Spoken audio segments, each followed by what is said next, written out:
Tired of the everyday routine? Ever dream of a life of romantic adventure? Want to get away from it all? We offer you Escape. Escape, designed to free you from the four walls of today for a half hour of high adventure. It all started on the bus just outside of Dallas. The sailor who had snored beside me since Memphis got off, and the big fat guy got on. He overflowed into my half of the seat, and for sound effect, he ate one apple after another. He must have bought them by the sack. Hey, fella, do you mind? My top coat? Oh. I'd like to have it pressed, but I prefer a tailor to do it. No. I pulled the coat out from under him. He'd smashed my carton of cigarettes almost flat. From then on, I held the coat in my lap.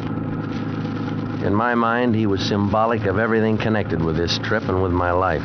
Second rate, middle class, mediocre. I was on my way to Hollywood. Yeah, I'm an actor. Under personal contract to Henry Slafta, a big director.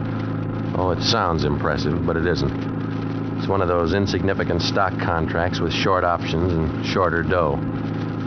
I should have turned it down, but I was flat broke, on my heels. That's why, when I found the money, I did what I did. Okay, folks, we're stopping here for 15 minutes. Another stop, chance to stretch. Well, I had a cup of coffee and a spud nut in the depot, and I was starting back to the bus when I saw him, my apple-chewing friend. Two men with cop written all over him were leading him out of the bus. It was a pinch. I wondered why they'd picked him up. I really didn't care why they took him as long as he didn't come back. Now I had the seat to myself. But he'd done me a final courtesy. He'd knocked my top coat onto the floor and walked on it. Okay, everybody on, let's go. From then on into El Paso, he was the topic of conversation. He didn't look like a criminal to me. My dear, didn't you hear what the bus driver said? The man's a counterfeiter, one of the smartest ones in the country. The police have been after him for ages. Counterfeiter? How exciting. I must get off at El Paso and send a postcard back to Madge. Won't she be thrilled for me? Counterfeiter. Well, that's the last thing I would have pegged him for.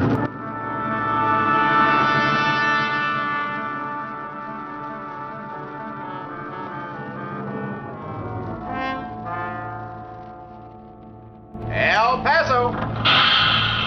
El Paso. And Hollywood still 24 long hours away.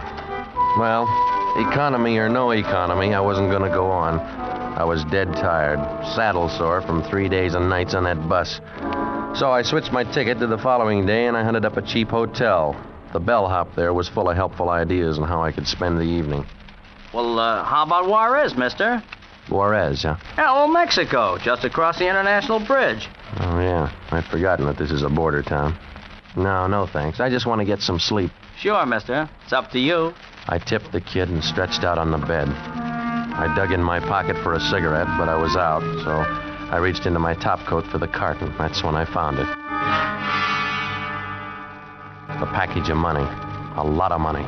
All in 50s and 100s. Nice, clean, fresh bills. I counted them fast. $15,000 worth. So that's why I found my coat on the floor of the bus.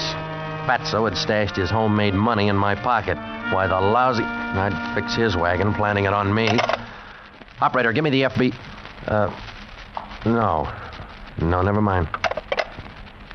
Wait a minute. Why should I? If I turned it in, I might get involved, and I couldn't afford to. When I got to Hollywood, Hollywood. Boy, what an entrance I could make into that town if all this dough were only real. I could just picture the look on Henry Slafta's face if I flew into Hollywood with a new wardrobe, stopped at the Ambassador, took a suite, made a big splash. Yeah, if only the dough were real. Well, I couldn't sleep now. I was too stirred up, so I took a shower and changed my clothes and went out. I didn't have anything particular in mind, but since the hotel was near the International Bridge, I went over into Juarez, and I wasn't quite sure why I did it, but in my pocket was one of the $50 bills. I went up and down the cheap main drag, sampling tequila and brushing off vendors of huaraches and leather dolls, just like the rest of the tourists. But all the time, that $50 bill was burning a hole in my pocket.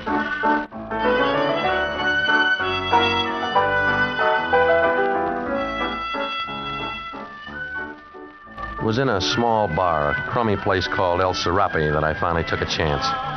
I'd had a couple of tequila daisies, and each time I'd given the waiter a $50. This time I handed him the $50 bill. I held my breath. And suddenly, I knew I'd been a fool. He didn't put it in the cash register as he had the other money. Instead, he went down to the end of the bar and handed it to a man sitting there, obviously an American. He took it, looked at it, and then had the waiter point me out. I got up out of the booth and started for the street, but the American caught me at the door. I'm Chuck Rice. I'm the manager. Yeah.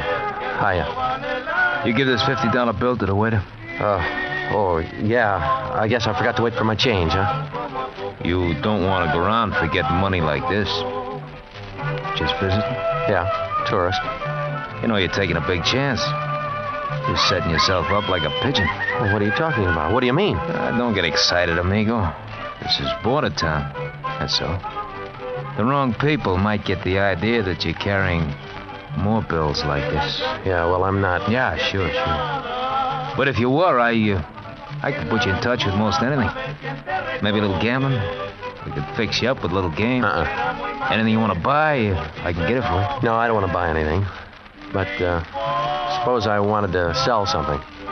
Sell, huh? That's a little tougher. I'd have to see a sample. You got it, mister, right there in your hand.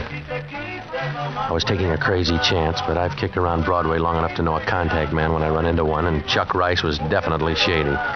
He stood there scowling, turning the bill over and over in his hand. Oh, so that's why you wanted to walk out on your change, huh? Thought I had it spotted. You got more like this? Yeah. On you? No, I'm not that much of a pigeon. How much more? Enough. You want to dump it? Maybe, with the right kind of a deal. Here's your 50 back. I don't know from nothing about this kind of commodity. Well, I didn't pay for the drinks. It's all right. It's in the house. Your money's no good here. I took the 50 and put it in my pocket. I shrugged and hoped my indifference went over. I was almost to the street when he called after me. Hey, amigo. Huh? I was just wondering. How much you got? Why? Well, if you got enough, maybe Nieves would be interested. Nieves? Who's Nieves? Down here, we don't ask questions like that. You go to the cab stand on the corner. Ask for Miguel. Tell him you want to see Nieves. Tell him Chuck Rice sent you. Only this time, amigo, if you want to do business, you better have the dough on you.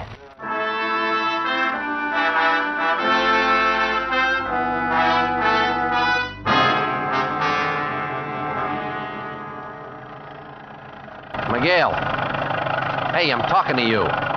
What's the idea? You keep going around in circles. Quien sabe, senor? Can't sabe my foot. I want to go to Nieves. Sí, senor, sí, Nieves. Well, let's get going. Never mind the sightseeing. Miguel was driving down dark back alleys and dirt roads. I couldn't tell which direction we were going, and I'm sure that was the idea. But we were getting further and further out of town. I was beginning to wish I didn't have the money on me. But I hadn't gone back to the hotel for it when Miguel suddenly pulled off the road into a ruddy gopher-hole courtyard of a broken-down hacienda. It was littered with debris. I stumbled over a peg. His squeals woke a bunch of chickens roosting on a fence. And then I saw her. She was lying in a canvas hammock, one bare foot hanging over the side, deep in the enjoyment of an oversized cigarette. She seemed asleep, except for the rhythmic puffs of smoke. She never opened her eyes all the time I was there. Nieves? Sí. Chuck Rice sent me. He thought we might be able to work out a deal. I got some money. I want to sell it. Chuck Rice said that you might handle it. You hear me? Sí. I got $15,000 American in 50s and 100s. How much you want? Well, what'll you give me? How much? Well, I figure 5,000 would be fair. No touch. What? If that's all you want, I no touch. Why? Too hot. Well, if you think it's worth more. No touch. Okay, no touch. Come on, Miguel. Si, senor. Senor, Yeah? O'Toole. What was that? O'Toole, maybe he buy. O'Toole? Where's O'Toole? Miguel, no. Si, senor. Come, I will take you. Well, your English is improving, Miguel. Maybe your sense of direction will improve, too.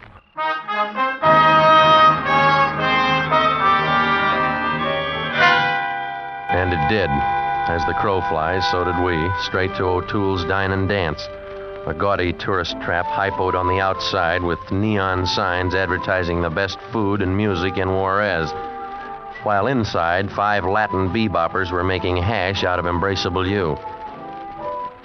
Miguel okayed me to a squint-eyed character who reluctantly led me down a hall, up a steep flight of stairs. We stopped in front of a door.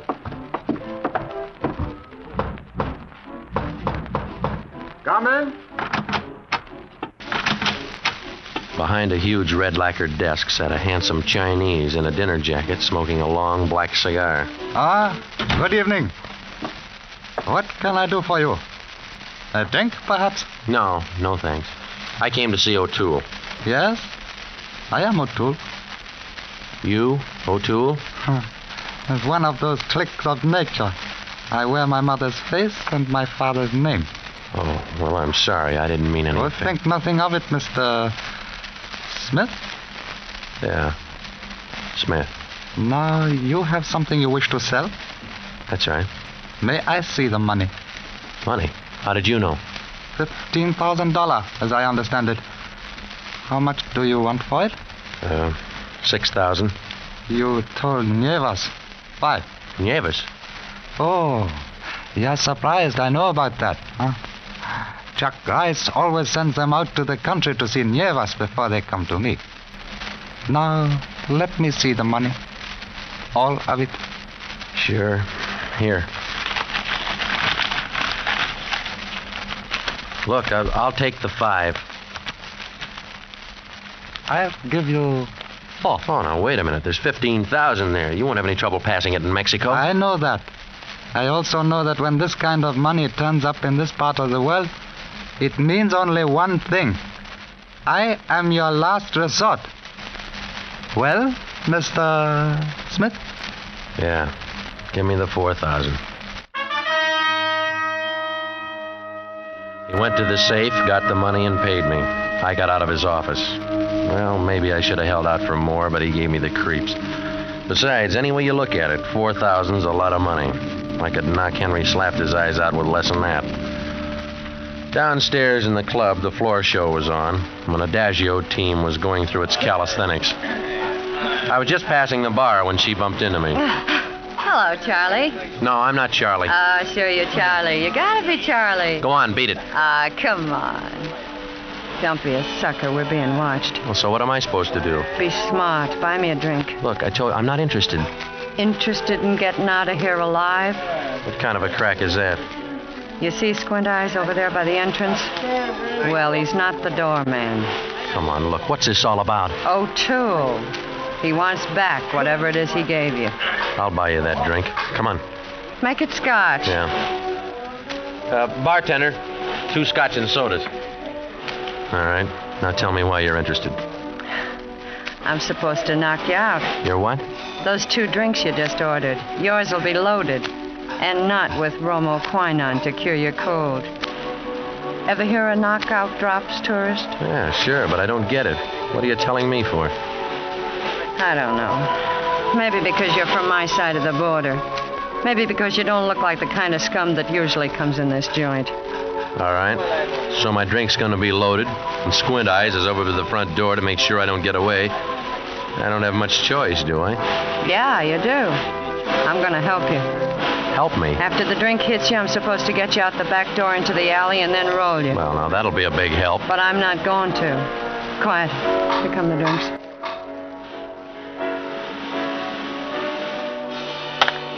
All right, what do I do now? When I reach around you for the ashtray, they won't be able to see you. Switch the drinks. You drink mine. Yeah, but how about you? They don't you? expect me to drink it. Yeah, but you... Now, switch them. Get it down. Drink it. In a minute, pretend you're dizzy. I'll help you get to the alley. And when you get there, you better run, brother, and run fast. Squint Eyes had left the door and was coming toward the bar, so I did what she told me. After I'd gulped the drink down, I sat on the stool a couple of minutes, and I pretended to get dizzy. She helped me off the stool, put my arm around her shoulder. We were almost to the door, almost to the alley. It was just perfect, except for one thing. I was dizzy. My stomach turned over and over, and I passed out cold.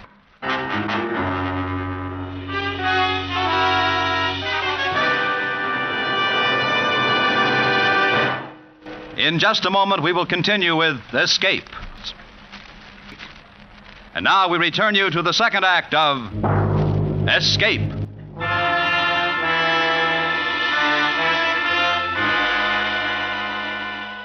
The smells were the same. Beer, tequila, stale black tobacco. But the sound had changed. There'd been music before. My stomach burned and my head throbbed, and somebody was lying across me. I raised up, tried to focus my eyes, but I couldn't. Gradually, I placed the sound. It was some kind of a car, a bus. No, a truck. I was lying on the floor in the back of a truck, and there was a man lying across me. From the stench of him, he must have been drunk for a week, but from the inert way he lay, he could have been dead. I pushed him off and shook him. Hey! Where are we going? What is this? Hey, come on, wake up, will you? Listen to me. Then I suddenly remembered the money. The $4,000. It was gone. I was clean broke. I'd been rolled all right, and by a dame who even told me before she did it.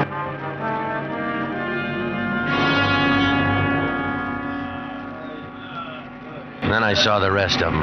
The truck was a big van, and it was loaded, packed with the dregs of border town, a sodden human cargo.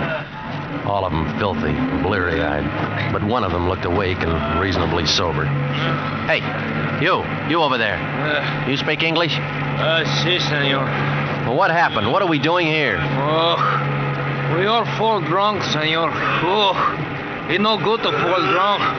Oh, you go to Hensler's.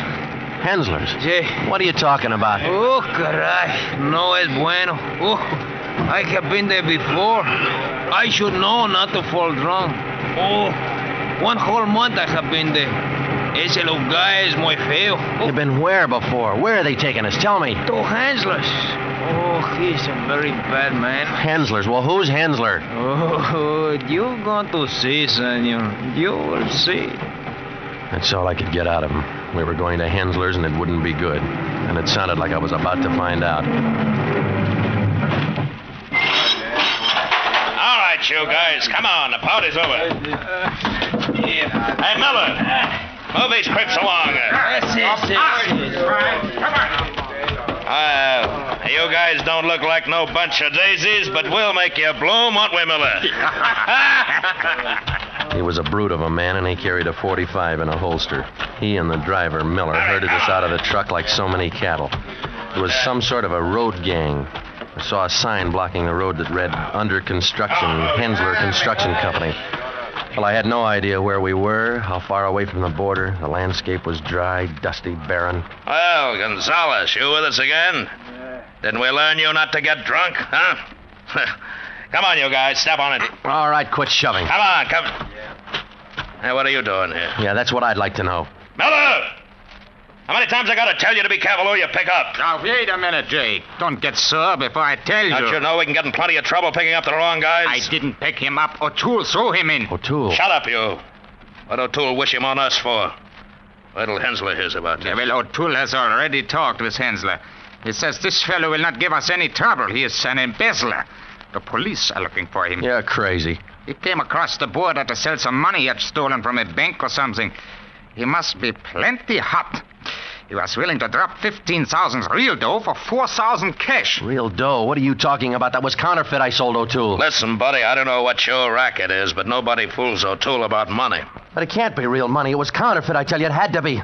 Look, I want to see Hensler. You talk to me or you talk to nobody? But I got to see Hensler. I got to get back to Juarez. Huh? Did you hear that, Miller? He's got to get back to Juarez. All right, look, you can't push me around. I'm an American. Oh, he's an American. Well, send this to your congressman. Okay, American. Get on your feet. Get a pick and start working.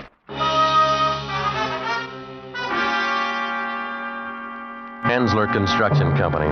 Just another name for a chain gang. I never saw Hensler. He wasn't there. But in the next week, I got to know Jake all right. I got to hate him. He drove us from dawn till dark, digging a roadbed by hand, pick and shovel, in the hot sun, in the dust, without rest.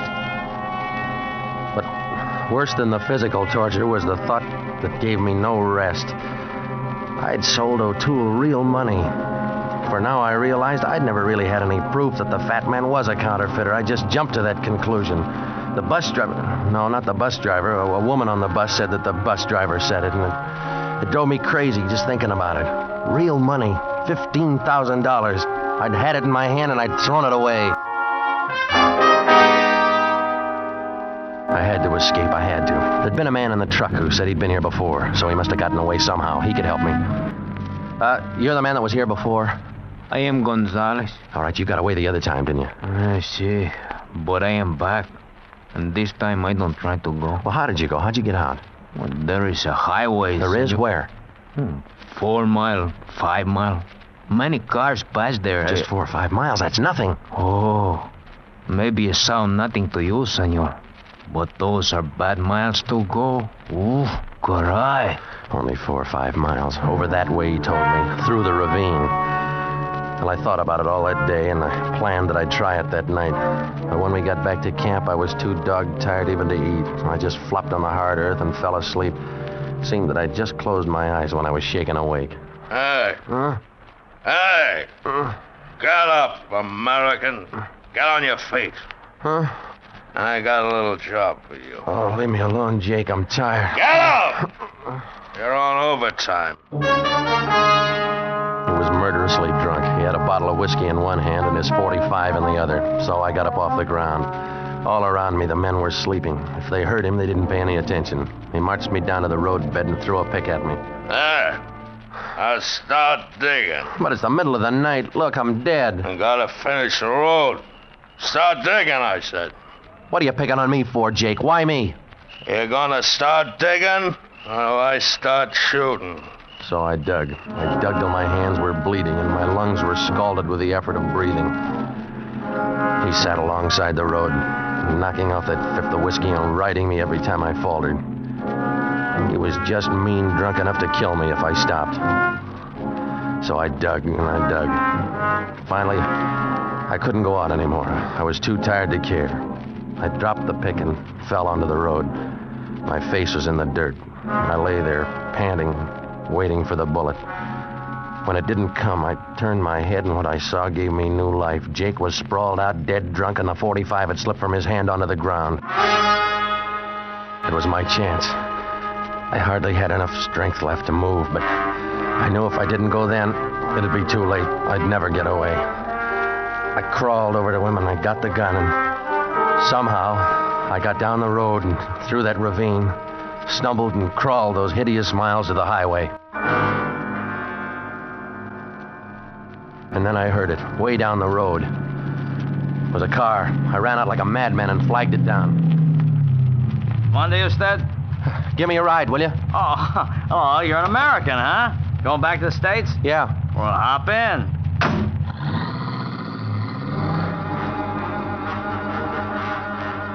I leaned back against the seat, shut my eyes, and slept all the way into Juarez. Well, here you are. You said O'Toole's dine and dance. Sure I can't wait for you? No, thanks just the same, but I got some business to take care of. Okay. Good luck. $15,000 worth of business, and Jake's .45 in my pocket to guarantee the deal. I went around to that back door and slipped in quietly, and then crept down the hall and up the stairs that Squint Eyes had led me before. This time I entered O'Toole's office without knocking. Hello, O'Toole. Oh, I didn't expect you back so soon. Sit down. Can I get you something? Yeah, you can. $15,000. Afraid I don't understand. We made a deal. Why didn't you tell me the money was real, not counterfeit, huh? Well, you seem to know what you were doing, and remember, you placed the value on the money. I did not. Yeah, well, I've just revalued it. I want it back, all of it. We made a deal and I paid you, and I'm through with you. And you rolled me. How you lost the money I paid you is no concern to me. All right, then look, then maybe this will be some concern to you. I took enough punishment to get this gun not to hesitate to use it. Now get the money while you're still alive. That won't be necessary. How about 10,000? Look, don't stall. 15. But I should be allowed to realize some profit. Hurry up, O'Toole. I haven't got all day. I'll have to open this safe. Then open it. Will you take it in 10s and 20s? Now, look, you, I don't care how you give it to me, so long as it's American money. Now quit stalling and get it. I didn't trust him. I expected any minute he'd pull something fast, but he didn't. He gave it to me. I never realized before the power of a gun. It makes short men tall and tall men strong. Here you are. Thanks.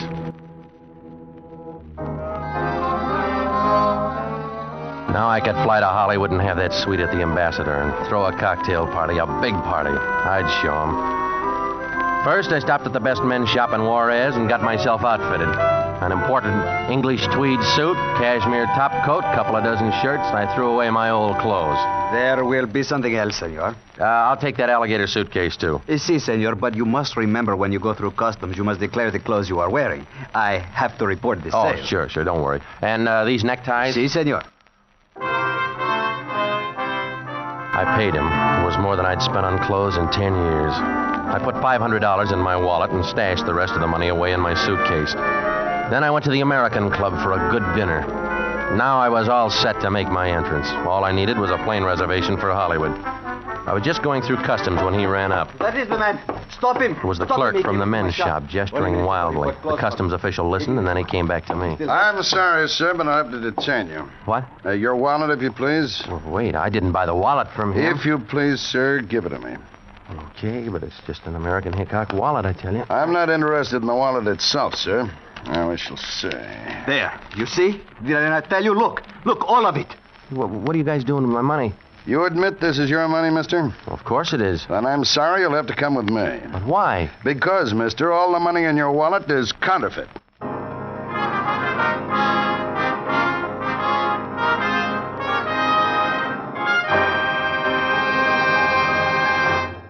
Escape is produced and directed by William N. Robeson. Tonight we have presented Border Town by John and Gwen Bagney. Featured in the cast were Jack Webb as Evan, Bill Conrad as Jake, Ben Wright as O'Toole, Tony Barrett as Rice, and Jeanette Nolan as Nieves. Also heard were Ted DeCorsia, Paul Frees, B. Benaderet, Jerry Hausner, and Harry Bartell. Special music was arranged and conducted by Del Castillo. Next week.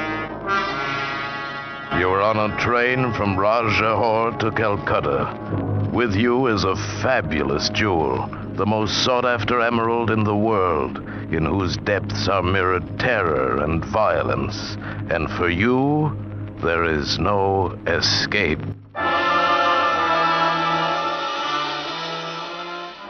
This is CBS, the Columbia Broadcasting System.